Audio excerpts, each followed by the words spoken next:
kenapa ya kalau misalnya ada orang yang lagi pubertas itu biasanya lebih emosional? Mengapa kita harus menerima perubahan diri ketika masa pubertas? Yang pertama, Assalamualaikum, hai sahabat Podkids, bagaimana kabarnya? Senang sekali saya Naila bisa menyapa kamu di Istiqomah Podkids. Tema podcast kita hari ini adalah pubertas ceria. Yuk kenali perubahan diri. Tapi kali ini saya nggak sendiri loh. Ada Ustazah Uzli yang akan menemani obrolan kita hari ini. Selamat datang di Istiqomah Podkids, Ustazah. selamat datang kembali Naila. Ustazah, gimana nih kabarnya? Alhamdulillah saya baik. Naila gimana sehat? Alhamdulillah Ustazah, Naila juga lagi sehat. Ustazah, boleh share kesibukan hari ini nggak? Kesibukan Ustazah hariannya basic Naila mengajar, prepare mengajar untuk hari-hari selanjutnya, dan yang pastinya full mengurus anak-anak 5B. Oh gitu. Ustazah ada hobi atau kesenangan yang Ustazah sukai atau? Untuk hobi Ustazah suka menyanyi Naila. Ustazah suka nyanyi lagu apa Ustazah? Untuk lagu yang sekarang nih terkenal, lagu Gala Bunga Matahari. Tahu Naila? Oh iya, Naila tahu. Ya itu. Gimana Naila juga suka? Suka? Oke. Ustazah Uzli, boleh tanya-tanya tentang pubertas tidak? Boleh tentu. Pubertas itu apa ya? Pubertas itu adalah masa perubahan atau masa transisi dari masa anak-anak ke masa dewasa. Dan pubertas itu bisa diambil dari dua arti. Yang pertama kita ambil dari arti Islam. Pubertas di dalam Islam itu berarti masuknya anak-anak ke dalam masa balik. Balik itu adalah masa yang cukup untuk dapat menyampaikan suatu tanggung jawab. Itu kalau di dalam Islam. Jadi seluruh dosa sudah mulai ditanggung sendiri. Jadi kalau di dalam artian Islam lebih mengacu kepada artian yang mengarah ke hal itu. Tapi kalau dalam artian barat atau kapitalisme itu kembali kepada artian bahwa pubertas adalah mulainya masa anak-anak untuk bisa free. Free di sini adalah yang berkutip kebebasan. Itu di dalam Arab. Jadi sangat bertolak belakang dengan artian pubertas di dalam Islam. Oh gitu ya Ustazah. Kan kata Ustazah kalau pubertas itu adalah transisi dari anak-anak ke dewasa. Biasanya anak-anak itu kapan ya mulai pubertas Ustazah? Untuk standar umur anak-anak yang perempuan ini ya, yang perempuan dulu itu standarnya dari umur 8 tahun sampai umur 13. Itu anak perempuan.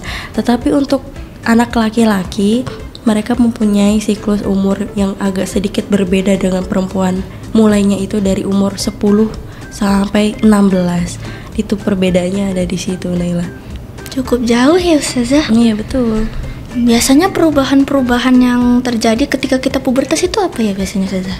Perubahan yang terjadi ketika pubertas itu jelas dari perubahan fisik dan juga perubahan mental atau jiwa. Apabila dari perubahan fisik, perempuan itu adalah dasar perubahannya ya menstruasi. Yang kedua, anggota tubuhnya sudah mulai berubah atau sudah mulai tumbuh. Kemudian bulu-bulu di organ-organ tentu sudah mulai tumbuh juga, munculnya jerawat. Kemudian bau keringatnya anak pubertas itu sudah mulai beraroma. Kemudian juga sama dengan anak-anak laki-laki. Anak laki-laki itu intinya adalah perubahannya di mimpi basahnya mereka. Kemudian sama perubahan di segi fisik, tubuh mereka juga berubah. Dan kalau laki-laki itu suaranya membesar, sudah mulai tumbuh jakun. Itu anak laki-laki. Dan lainnya juga sama perubahannya Naila, basically sama. Ustazah, kenapa ya kalau misalnya ada orang yang lagi pubertas itu biasanya lebih emosional atau gampang marah? Iya betul. Anak pubertas itu kan adalah anak-anak remaja yang masuknya dia ke masa transisi perubahan. Perubahan di dalam pubertas itu sangat-sangat tidak jauh dari perubahan hormon di dalam tubuh mereka. Nah, dari perubahan hormon inilah yang mengakibatkan emosional mereka itu naik turun. Yang dimaksud Naila itu adalah marah-marah ya. Iya. Maksudnya emosinya di sini kurang bisa diatur, labil, moodnya itu berubah-berubah. Itu karena adanya perubahan hormon yang sangat signifikan di dalam masa pubertas. Ustazah, kan kata Ustazah kalau lagi pubertas itu hormon kita semakin meningkat. Jadinya kenapa ya jerawat tuh sering banget muncul ketika kita lagi pubertas? Sangat betul Naila. Karena adanya perubahan hormon di dalam tubuh kita, di sini bukan dimaksud hormon yang selalu meningkat. Hormon di dalam tubuh kita ketika masa remaja sudah mulai bekerja. Bekerja di sini bukan maksudnya dia akan meningkat terus, jadi bisa naik, bisa turun. Hormon itu seperti itu.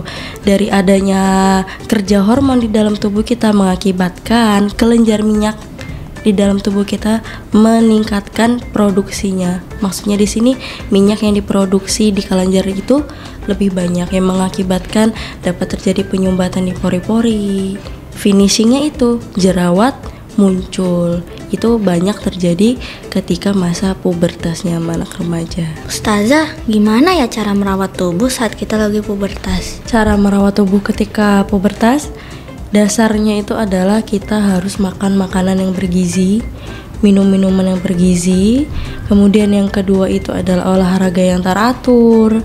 Kemudian tidur yang cukup, tidur yang memang pada waktunya, bukan tidur yang begadang. Kemudian kita sudah harus mulai menjaga dan membersihkan organ intim kita. Kemudian yang terakhir adalah harus anak puber itu, karena aroma keringatnya sudah mulai berbau, jadi harus rajin mandi, jangan malas mandi. Biar wangi terus ya Ustazah. Ya betul, karena anak pubertas ingat, dia sudah berkeringat yang keringatnya itu bau. Ustazah, menstruasi itu apa ya? Menstruasi itu adalah proses meluruhnya dinding rahim yang terjadi. Siklusnya itu bulanan, dapat terjadi antara siklusnya 28 sampai 29 hari. Pun menstruasi ini ketika terjadi minimalnya itu adalah sekitar 3 harian, maksimalnya itu adalah 15 hari. Kalau lebih itu dinamakan dengan istilah istihadah atau mengeluarkannya darah yang bersih ketika menstruasi, itu istihadah. Ustazah, kan kita ini dari tadi sudah bahas tentang pubertas nih. Nah, ini mau nanya, kenapa ya kita tuh harus penting banget untuk menerima perubahan tubuh kita? Ini saya suka nih pertanyaan kayak gini nih. Karena yang namanya menerima itu adalah kodrat kita sebagai hamba Allah. Jadi, mengapa kita harus menerima perubahan diri ketika masa pubertas? Yang pertama, tujuannya adalah agar kita bersyukur atas kekuasaan Allah. Perubahan ini tidak akan terjadi tanpa adanya kuasa Allah. Itu yang pertama. Dan yang kedua, dari adanya masa ini, masa pubertas ini, yang melatih diri kita untuk bagaimana proses merubah diri menjadi lebih baik lagi. Karena masa pubertas ini adalah masa baru, masa yang berbeda dari masa yang sebelumnya, itu masa anak-anak. Jadi hal-hal inilah yang harus diolah di dalam diri kita agar selalu paham bagaimana kita harus menghadapi yang dinamakan masa pubertas ini. Oh gitu ya Ustazah. Makasih Ustazah, Naila jadi dapat pelajaran baru nih. Sama Naila. Sahabat podcast, dalam Islam pubertas adalah dimana seseorang sudah memasuki usia balik, yaitu dimana kita sudah mempertanggungjawabkan perbuatan kita seperti sholat, puasa, dan kewajiban-kewajiban lainnya. Dalam Al-Quran, surah An-Nur ayat 59, dalam ayat ini Allah memberikan kepada kita tentang harus kapan kita meminta izin untuk memasuki kamar orang tua. Itu seberapa pentingnya privasi dan aurat ketika kita memasuki kamar orang tua. Dalam pemahaman ini, anak-anak jadi lebih tahu bagaimana cara menghadapi pubertas dalam Islam. Gimana sahabat podcast? Sekarang jadi lebih tahu kan bagaimana menghadapi pubertas kini? Jangan lupa untuk like dan subscribe channel YouTube kita, Istiqomah YPAITB Channel. Wassalamualaikum warahmatullahi wabarakatuh. Bye-bye.